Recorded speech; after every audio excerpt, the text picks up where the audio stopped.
Buenos días, profesor. Mi nombre es Carlos David Arciniega Pérez y vengo presentando mi proyecto para la materia de electrónica analógica, la cual sería una fuente de voltaje simétrica regulable de 1.25 volts a 18 volts a 2 amperios.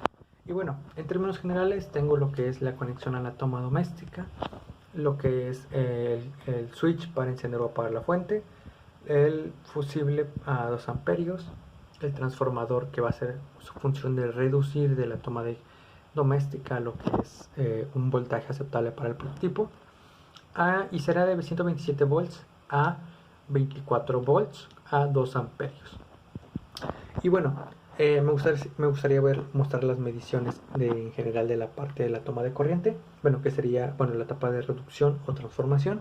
Y bueno, puede hacer de A sin tomar en cuenta el tap central o neutro, y tenemos 74.8 volts a 59 Hz o 27.5 volts RMS. Más o menos la mitad de los 75 volts pico sería el voltaje pico, lo cual es un aproximado de 37.5 volts. Y bueno, esto lo podemos comprobar una vez que tenemos la onda rectificada de media onda completa, ¿no? En este caso, lo cual es 37.6.2 volts pico a 22.7 volts RMS, ¿no? Y bueno, ahora voy a pasar a lo que es la etapa de rectificación. Le pido un momento, por favor, en lo que hago la conexión. Y bueno, una vez hecho eso, ahora sí voy a hacer lo que es la parte de la rectificación. Y bueno, como podemos ver, es prácticamente un voltaje de corriente continua. En este caso estoy utilizando dos capacitores, cada uno de 2200 microfaradios, para obtener un total de 4400 microfaradios. Esto es tanto para la línea positiva como para la línea negativa, solamente que en un caso es de 50 volts y en el otro es de 25. No puede conseguir para ambos casos de 50 volts, entonces bueno, de ahí la necesidad, ¿no? Y bueno, una vez hecho esa parte, me gusta, y para ver lo que es el voltaje de rizado, en este caso me marca que tengo un voltaje pico de 0.4 volts, 40 volts. Y bueno, aquí de manera teórica se estableció que el voltaje de rizado iba a ser menor a 100 milivolts. Y de manera teórica se estableció que sí fue así. No obstante, pues de manera práctica no se está dando eso. Aquí pueden haber muchas razones. Una, el osciloscopio que estoy utilizando para ver el voltaje pico no es 100% preciso. De hecho, si dejo lo que es la pinza de medición por fuera, se puede ver que me está dando un voltaje todavía, ¿no? E incluso aunque desconecte totalmente del circuito. Entonces, considero que a pesar de que no esté dando el voltaje 100% exacto, lo que es la corriente continua es bastante exacta al valor teórico.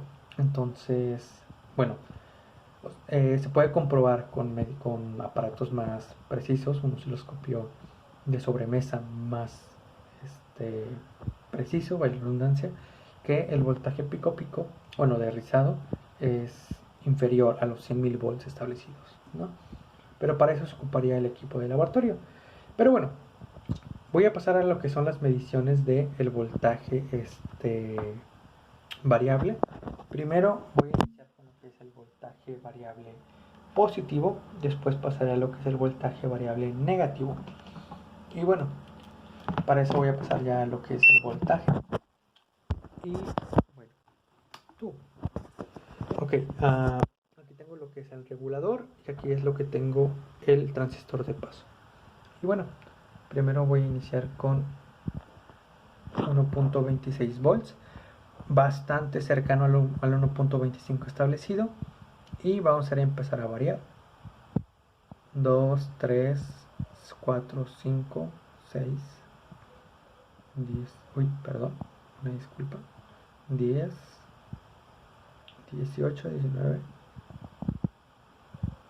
hasta llegar a 18, Bueno, prácticamente 19. En este caso se dan 19 volts por el tema de que los voltajes no están cuadrando del todo con los valores prácticos, pero llega a su valor pico establecido, ¿no? De hecho, el voltaje antes de reducir, bueno, antes de filtrar, es ya 19.63 volts, que es prácticamente el voltaje de salida que tenemos, con la excepción de la caída de voltaje que más o menos tiene el regulador, ¿no?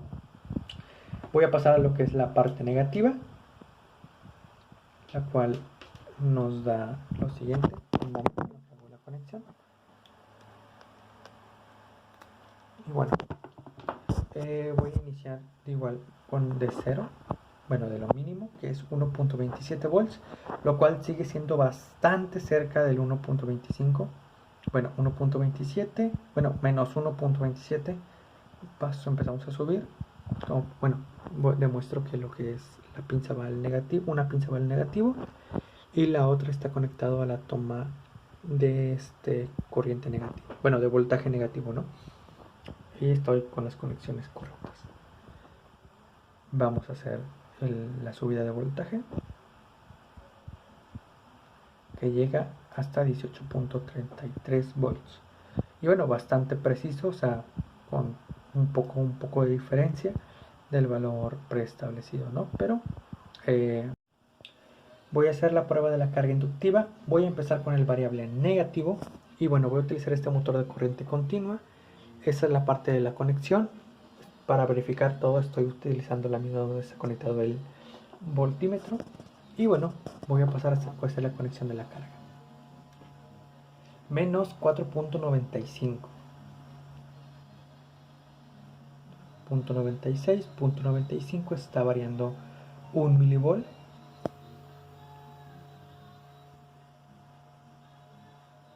Pero se mantiene constante. Paso a desconectar. Paso a conectar otra vez, en caso de que sea un falso positivo. Y es prácticamente igual. Paso a hacer el cambio a lo que es el variable positivo, que sería este de aquí. Y una vez hecho eso, verifico, son 4.97 volts. Y lo mismo, paso a hacer lo que es la conexión.